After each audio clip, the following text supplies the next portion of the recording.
Welcome to Wily Writers Presents Reading. We are honored to have award-winning author and editor and media tie-in writer Jennifer Brozek with us today.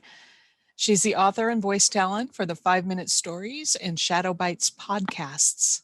She's also voice talent on the Dire Multiverse podcast and the Paper Flower Consortium podcast.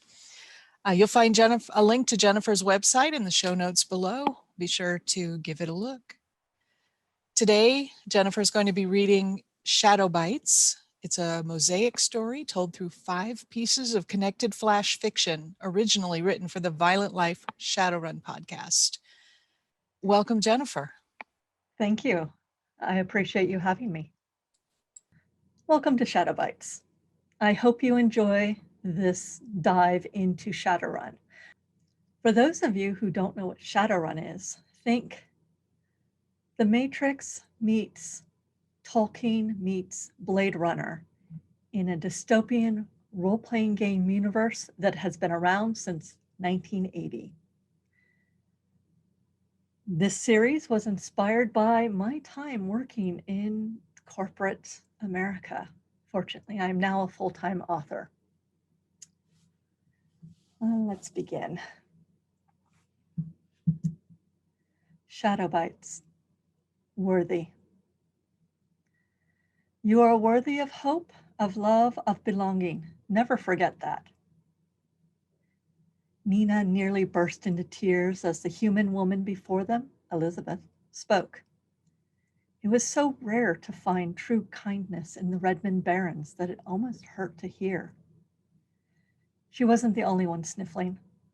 The group she'd been separated into had 5 other girls. She rubbed at her face and stiffened her spine. Something this good can't be true, she thought. So many people on the streets promise safety, food, a place to rest your head, only to turn on you and demand more than you want to give. Yeah, she'd sold her body from time to time, but only under her rules and by her choice. There wasn't much else she could do as a runaway hiding her corporate sin. At least she hadn't lost that when her world crumbled. Now that you're here at Project Hope, you have the opportunity to rest, to learn, to volunteer, but only if you choose to. We demand nothing you do not want to give, for a grace period. Here it comes. The price, the cost, everything costs something. Nina raised her chin. After 1 month, if you choose to join the Universal Brotherhood, you will be asked to participate in caring for the chapter house. When you join the whole, it is for the benefit of all. If you decide it isn't for you, you may leave with our good wishes. What if I want to leave before the month's up? The question burst from Nina's mouth before she thought about what she was saying. Elizabeth gave Nina a gentle smile. You are not prisoners. Project Hope is here to help, not harm. You may leave at any time, for any reason. You will not be punished for changing your mind. The woman's gentle smile and calm words filled Nina with shame for doubting the Universal Brotherhood's creed. Elizabeth must have seen it in her face, for she shook her head. No, it's okay, dear Nina. You are right to question. This isn't the first challenge to our mission, nor will it be the last. For those of you who have been hurt so much and struggled for so long, we understand why you may not trust what we offer. But it is true, and we have the patience to prove it to you. Nina smiled, her eyes bright with unshed tears.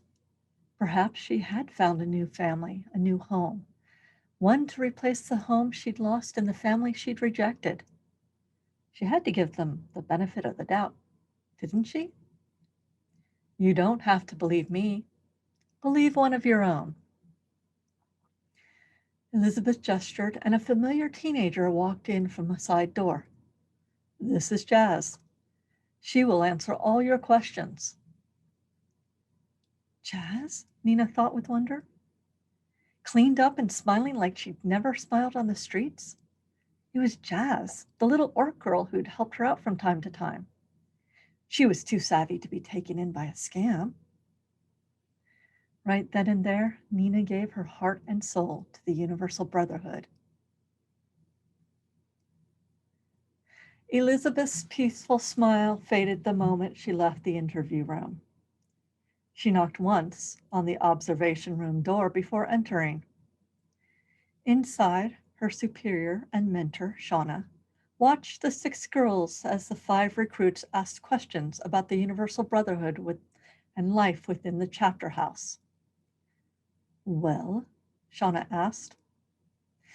Elizabeth pointed to 3 of the recruits. Not worth much. Worker drones at best. Organ donors or food at worst. Shauna nodded. We all need to eat. That one, Elizabeth pointed to a rail-thin elf girl, might be a good recruiter.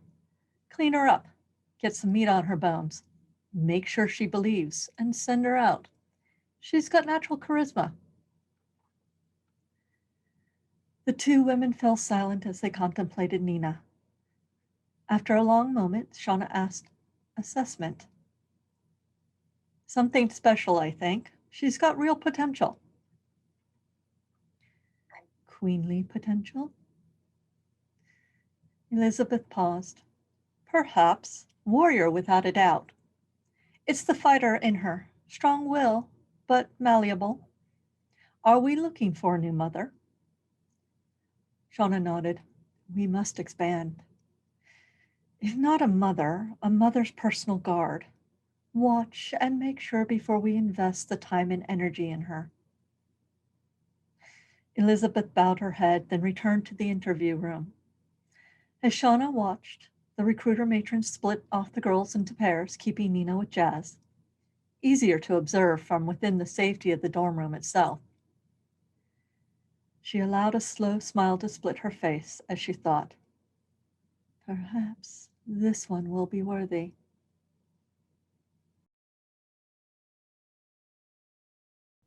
ShadowBytes.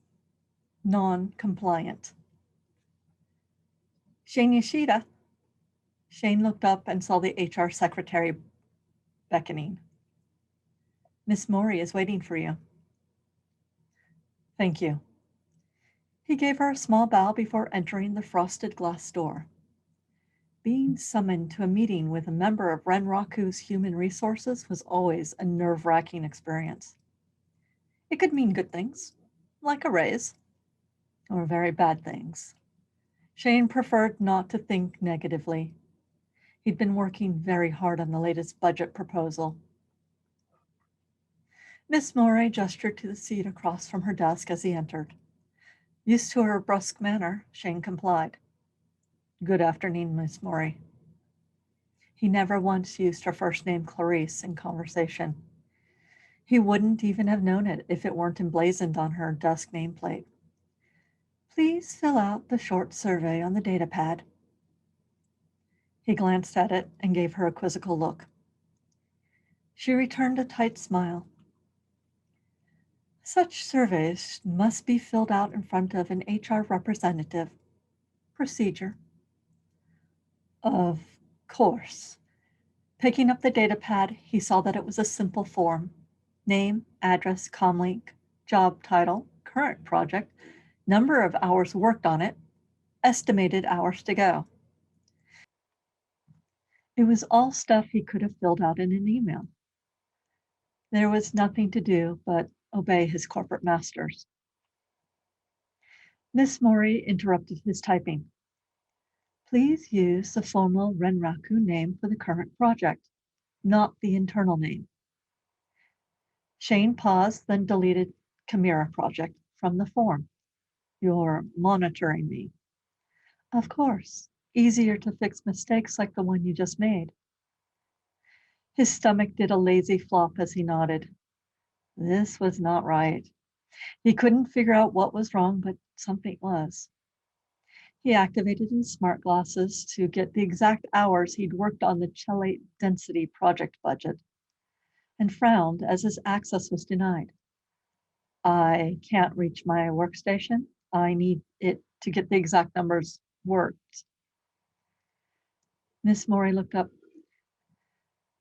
No, no one within human resources is allowed an outside line without proper authority. She glanced at the computer screen. Estimate your current hours. We will follow up with an exact number. Shane swallowed hard. This was very, very bad. But at least there would be a follow-up. Yes, ma'am. As he put the completed form on the desk, Miss Morey regarded him. Do you like working for Renraku? Yes, of course. I'm satisfied. I'm very good at my job. She nodded. Accountant. It wasn't a question. And yes, you were very good at your job. Were? Panic welled. Miss Morey, I don't. She raised a hand and cut him off. It is my duty to inform you, Mr. Ishida, that you are being terminated for your third offense of deliberate noncompliance with Renraku corporate culture. Shane shook his head. This couldn't be happening. No, I love working here. I don't understand. Your first offense was 14 months ago when you were found with Fuji peripherals at your desk instead of in-house Renraku peripherals, a pair of headphones. But those were a gift from my daughter. I didn't think. Shane trailed off, his words falling on uncaring ears. Miss Morey pointed at her screen. Your second offense was 5 months ago when you missed a mandatory morale event with your team. You were warned then by your boss, Mr. Kinsella, that it was a serious breach of corporate culture and you would have no more chances. I'm sorry. My daughter, she was sick. I couldn't leave her. Your third offense was the deliberate purchase and obfuscation of that purchase of a Fuji keyboard and mouse. You've been using these peripherals for the last 5 weeks.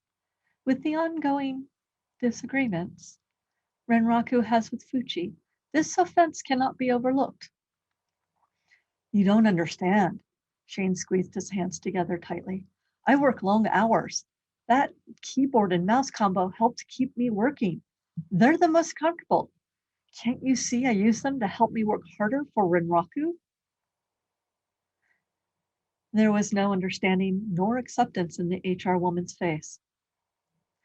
This is the part of my job I dislike. Shane Ishida, your employment with Renraku is hereby terminated. You will not be allowed to go back to your workstation. Your access to the non-public Renraku matrix is terminated.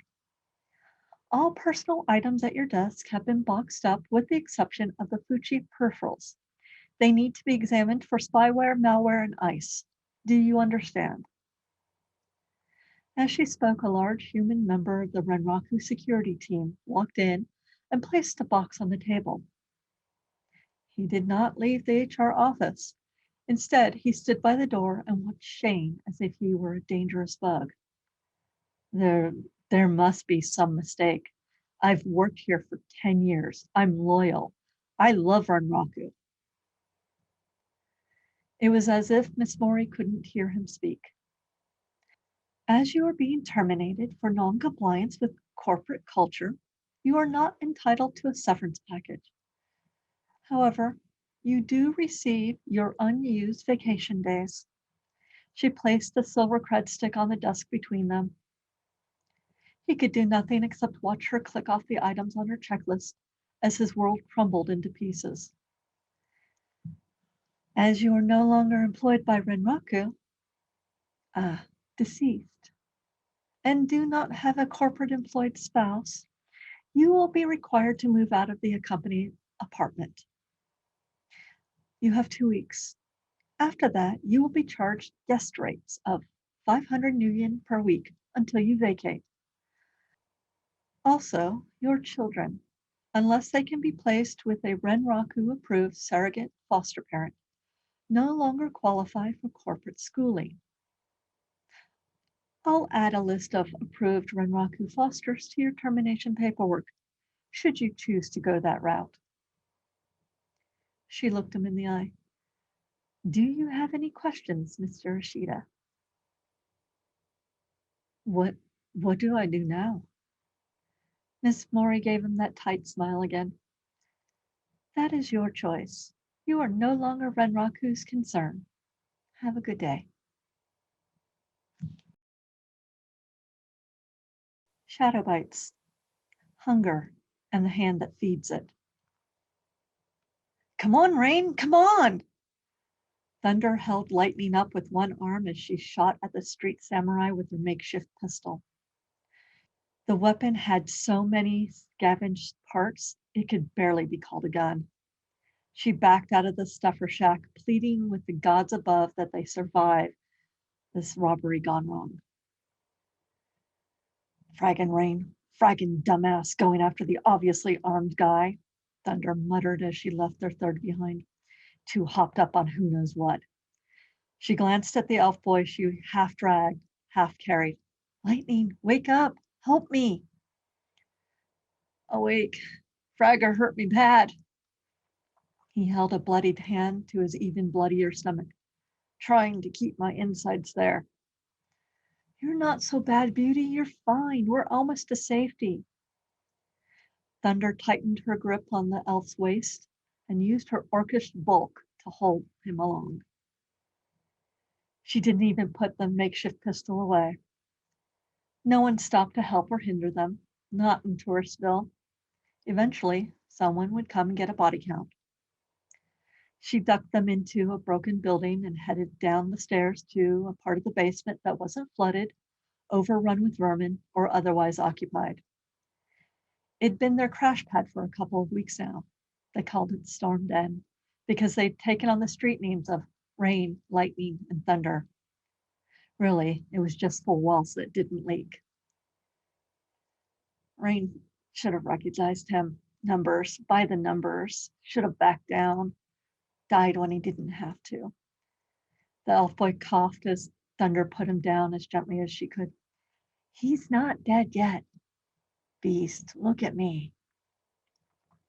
Whenever he called her that, his private nickname, from any other mouth it would have hurt like hell, she couldn't help but stop and obey. Beauty and the Beast, star-crossed lovers. He made her feel beautiful inside and out. He's dead. We didn't see it, but that street Sam, that guy. Lightning shook his head. He don't leave survivors. And Rain drew blood. She bowed her head. I know, I've heard. It means we don't have to share this with them. With a bloody smile, Lightning lifted up a plastic bag half filled with food. Thunder almost gasped. Food had been the whole reason for the robbery. They were all so hungry. Where'd you get that? Off a scared sheep as you helped me out. I saw. Lightning coughed. His hand came away bloody. He wiped it on his dirty jeans. I saw what they bought. Good stuff. He twitched the bag to her. She took it and saw that it contained a meal for two.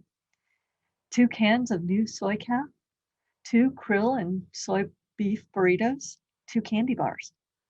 A meal for us. She handed him a paper-wrapped burrito. You eat. He nodded, holding the burrito to his chest. In a minute. Hurt. Thunder shoved an entire candy bar in her mouth to keep her hunger from distracting her. With that bit of food in her stomach, she rummaged through their meager gear for medical supplies. There was one pain patch left.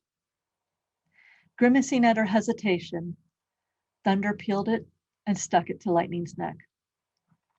Oh, Beast, so much better. Lightning sagged as he relaxed into the lack of pain. Good, I got a stitch up what that ferryman did to you. She gently pulled his hand from his stomach and knit her brows together. It looked like just 2 small puncture wounds, but there was a lot of blood. Weapon in you? He shook his head. No, some sort of yo-yo needles. Sprang out of his wrists, hit me, then sprang back. Did it after I hit him with a spell. Thunder got to work. Not good enough spell. She patched him up as best she could, covered it with a new skin bandage, and sat back. How's that? Good, good. Eat. She didn't need any other encouragement. She'd been smelling his uneaten burrito for the last 5 minutes. After popping open the coffee and gulping some down, she marveled at its sweetened taste and expanding warmth. Then she ripped into the burrito and took a huge bite. Heaven, heaven wrapped in a tortilla. You know, she said when she'd swallowed enough to speak, maybe it's better this way. Just the two of us. Rain was getting reckless. Lightning chuckled. Yeah, Beauty and the Beast. We could become the best pair of kick artists the Barons have ever seen. She took another bite. Yeah, we could do that. You with your magic, me with my guns. Both of them. She patted her sidearm, then one of her muscular biceps. His smile of approval made her heart soar. Noticing he still hadn't eaten anything, she slid closer. Want some of my new soy calf? It'll brighten your day in a whole new way. She held the can up as if she were modeling it. Yeah, a sip. Eat later. Tired. He leaned forward to accept the can to his lips and drank. Good. Warm. Thunder was glad he didn't spill any of it, partly because it meant he wasn't as bad off as she thought, partly because it was too precious to spill. She shifted again until she sat next to him, shoulder to shoulder.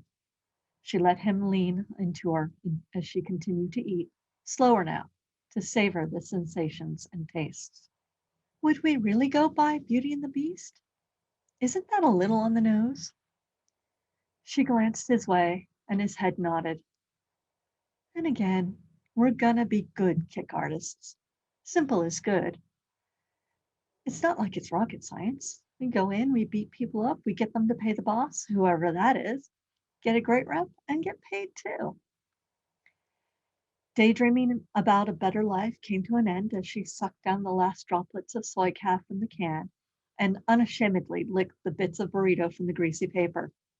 As she turned to throw everything away, lightning crumpled over on his side.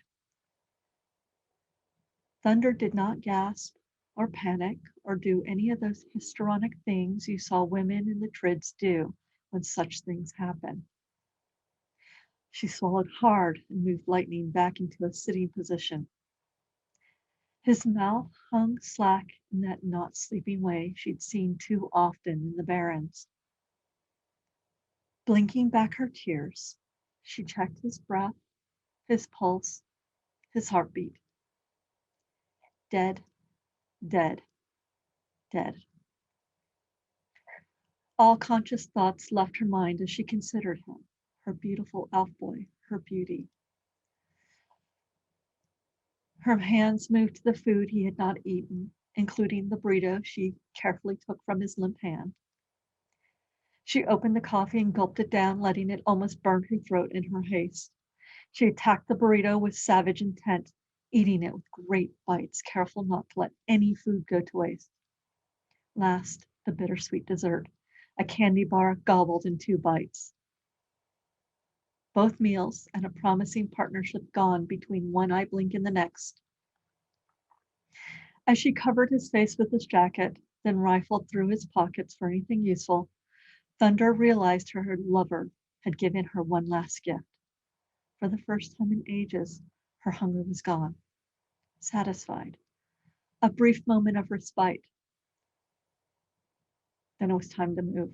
Dead bodies brought nothing but trouble.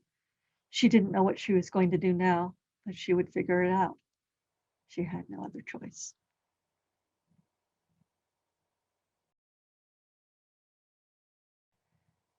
ShadowBytes. Literal milk run. All by the numbers had on his mind was milk. The great debate was soy milk, almond milk, or splurging on real cow milk. Unlike many of his peers, present and past, he was not lactose intolerant and could enjoy real dairy products without any side effects. He walked into the stuffer shack, still debating. It would come down to what his mind settled on when he got to the refrigerated case. It was for his daughter's birthday cake. Never mind the fact that she wasn't here to enjoy it. It was the thought that counts. The thought you put out into the world. His hand landed on real milk. Pricey, but worth it. It would be a good cake. As he strode up to the counter to pay for the milk, By the Numbers realized that the stuffer shack was too quiet. Only then did he realize that not all was well in Toursville, and his brain kicked over into combat mode. His steps did not change.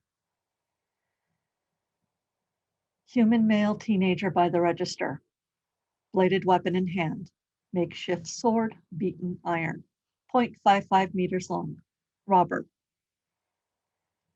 Mr. Buskirk, owner of the Stuffer Shack franchise, bruised, shaking, priority civilian. Elf male teenager, halfway between the register and exit. Talismanic necklace, knife, magic user, robber. Adult female orc crouched in front of the elf teenager.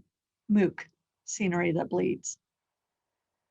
Orc female teenager at the doorway. Makeshift pistol in hand. Robber. Order of attack. Geek the mage first. Human teenager second. Orc teen third if a danger. Clearly, he hadn't thought of the orc girl as a danger as he brushed past her on his way in. He'd been distracted. By the Numbers wasn't distracted now. He put the quart of milk on the counter and looked at the vibrating armed teenager. You should be stupid. Elsewhere. Frag you, Drek for brains. I got biz here. No, you don't. Rain? The elf teenager asked, looking between his cohorts. Rain slammed his sword down on the carton of milk in a show of intimidation that did nothing more than startle his companions. By the Numbers grunted as the mana bolt hit him from the side, and the bullet from the orc girl missed by a country mile. He did what he was good at. Left arm snapped towards the elf boy. 2 poisoned metal bolts the size of large nails flew from his wrist, stabbing the elf in the stomach. They did as much damage coming back out as their monofilament wires retracted them. At the same time, his right hand ejected the internal blade he always had with him, in him. He used it to parry Rain's clumsy strike. Not fast enough against the kid's enhanced reflexes to keep him from drawing blood, but fast enough to keep the slice from doing any real damage. The orc girl grabbed the elf boy and pulled him to the door, screaming her friend's name. Her aim was high and she was shooting in a panic, not a threat. The elf boy grabbed the mook's bag, both hands full, not a threat. Focusing on Rain again, By the Numbers beat the teenager's blade back with his own and followed it up with a hard left to the face.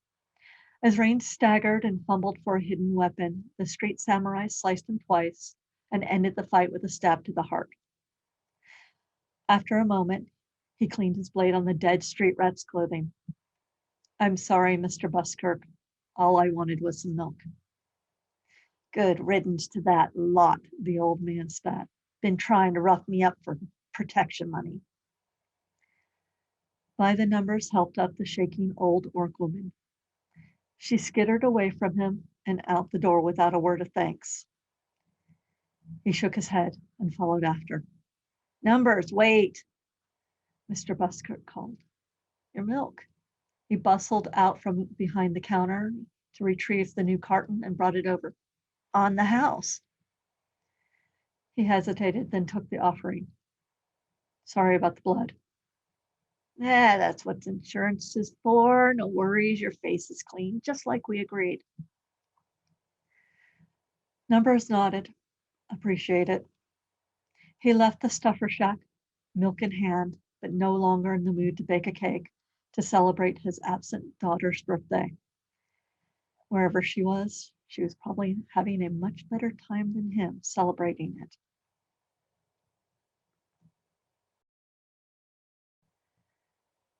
ShadowBytes, the gift of callousness. By the numbers gazed at his foe. She was a visual contradiction. One half of her was teenage girl, familiar, almost heartbreakingly so. Almost. Any vestigial emotion he had for the girl pretending to be Nina was wiped away by her obvious mutation. Part of her face was marred by insectile protrusions, carapace, bulbous eye that took up her eye socket and cheek, nascent mandible.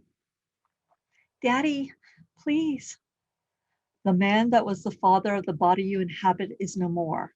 The girl you pretend to be died long ago.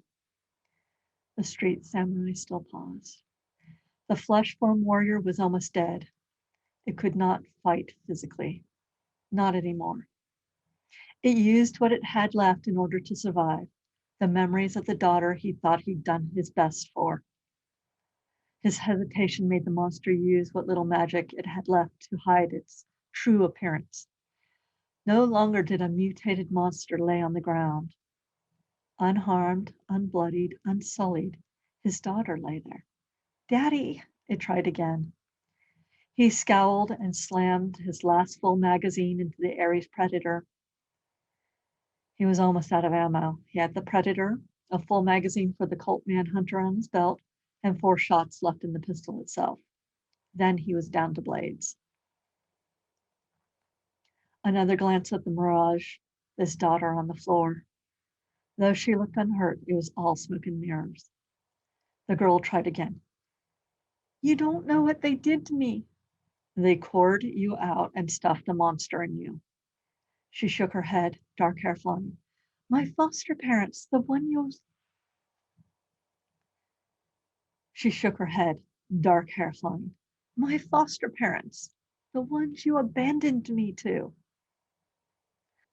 That hurt more than it should have. By the numbers knew he lost a bit more of who he was as a human being every time he got an upgrade. Right now, that was a boon. Here, right in front of him, was the main reason for that. Still, he couldn't resist the challenge. I didn't abandon you. He shook his head. I didn't abandon my daughter. I gave her the best I could. I left her in school with a home, a corporation to look after her. To use, to abuse. You abandoned me when I needed you most. No. As part of the foster agreement, I was not allowed to have contact with you unless you contacted me first. They did things, unspeakable things to me. Recorded it, sold it. I had to get away. I looked for you. Please. She reached a hand out to him. Instinct twitched him towards her. The malicious smile saved him. By the numbers raised the Predator and fired. The first shot destroyed the illusion. The second stopped her last desperate lunge. The third and fourth obliterated the face that no longer belonged to the body. The fifth stopped the creature's heart. The man who had once been Shane Ishida had enough of himself left to mourn the daughter that had died long ago. The Shadowrunner he'd become listened for sounds of reinforcement. Distant, but coming closer. He moved, finding his way out of the labyrinthine hallways of the hive. He'd done what he'd come to do. The rest was someone else's problem. He made it to the streets and ducked into his car, thinking about what she'd said. Recorded it and sold it. If that was true, he had another job to do. As he contemplated this turn of events, part of him wondered what was better. Emotions to feel the pain of what you learn, or the coldness of metal to act on that knowledge. Too many cyber beings lamented the lack of feeling alive, of giving up a precious gift for power. By the number shook his head. While the part of him that was the father that mourned, railed, and wept, the enhanced man he'd become, processed, prepared, planned. The memories would not be forgotten, the trespasses never forgiven. By the numbers would find out if his daughter had been hurt by the corporation that had tossed him away. He would do it right, hire the right hackers, find the Fosters, discover if they contributed to the black market of unspeakable things, confirm whether or not his daughter had been a victim. It was his cybered gift of muted emotions that allowed him to do this. Then, if any of it were true, the father that he had been would go to war with a place that had once been his beloved home, the Renraku arcology.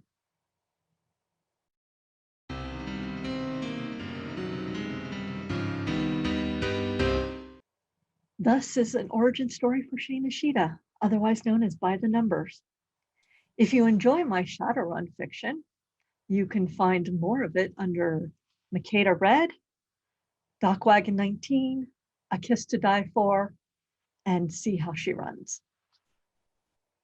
Thank you. That was fantastic, Jen. That was really fun stories. So just so I make sure I understand properly. So Shane Yoshida, you did more with him? There's a No, novel not or? yet. Shane Ishida is probably going to show up in the current Shadowrun novel I'm writing right now, Oh, called Elfin Black. yeah, because you have a lot of story there that could, could be tapped. I'm Well, just really, saying, I really wanted to hear more honestly, about him. it's an origin story for Shadowrunner. It's got the pathos, it's got, Right. how being thrown into the shadows. But when you meet him in the novel, all you're going to know is that he is a stone cold killer Yeah. who follows um, his loyalties, which is money. Money has been his main focus for his life, but now it's just slightly different. Slightly. Right on. Right on. Yeah. I don't know if I ever told you, but I got my start in the, as a writer in the games industry doing reviews for Shadowrun. Oh wow! And so it's a game that's pretty near and dear to my heart, has been over the years. So I just, I'm really awed that you're writing in that world and have done so for so long. It's very cool. Thank you. Well, I've actually worked in the Shadowrun universe for almost 30 years because Wow. way back in the day when I was a QA tester, I actually worked for Sega of America and I was the night test lead on Shadowrun, the Sega Genesis game. I mean, like, I played that game for 9 weeks straight. I found a bug in the final boss monster.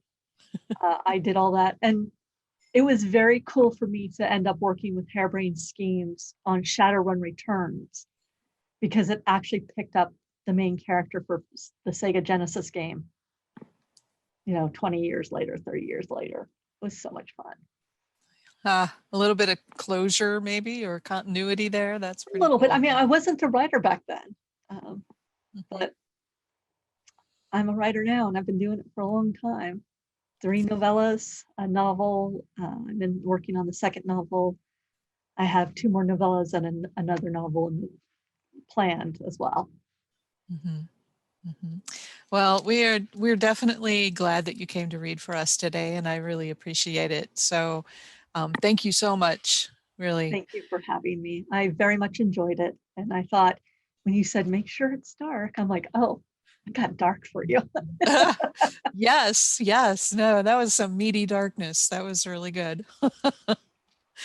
All right. Well, let's see, everybody, make sure that you check out Jennifer's link in the show notes below. Make sure that you go to her website and give us some comments in chat, whether you like the stories and any thoughts you have on where Yoshido should go after this, because that's pretty cool. By the numbers. Wily Writers is a group of writers that we are all working together to improve our writing, to improve our promotions, and to share what we do with the world. You can find us at wilywriters.net and be sure to sign up for the newsletter, even if you aren't interested in joining the group, because we will let you know when more of these readings happen. So thank you for listening. Jennifer, thank you again. Thank you. And we'll see you next time.